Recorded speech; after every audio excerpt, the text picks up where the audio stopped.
Brilliance Audio presents A Search for the King by Gore Vidal. Performed by Tim Campbell.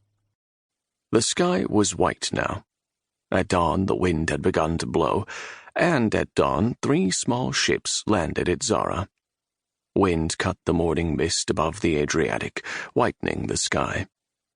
Blondel de Neel scratched himself and looked at the sea, shuddering as he thought of storms and ships foundering, of Palestine, and, recently, Corfu.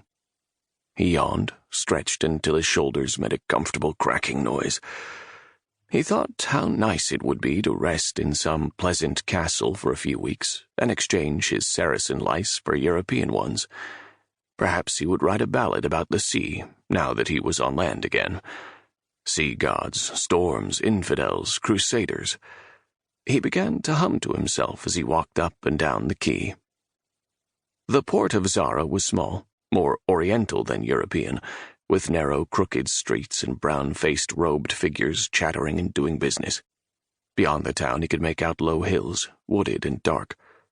Between the town and the hills the land was cultivated, but for one accustomed to French fields a little strange, wild even, and in places barren.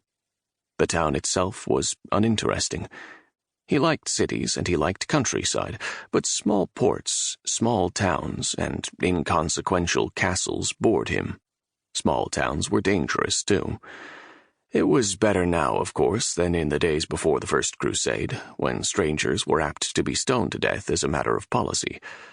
The armies had changed all that. People were now quite used to companies of men moving from west to east, and later returning scarred and seldom richer from east to west. Local sailors stood on the dock watching them.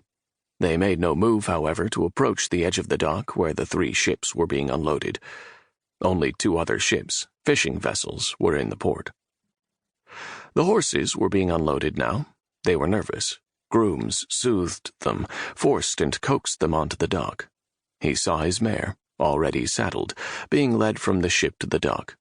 She shied, and he prayed his viol was uncrushed.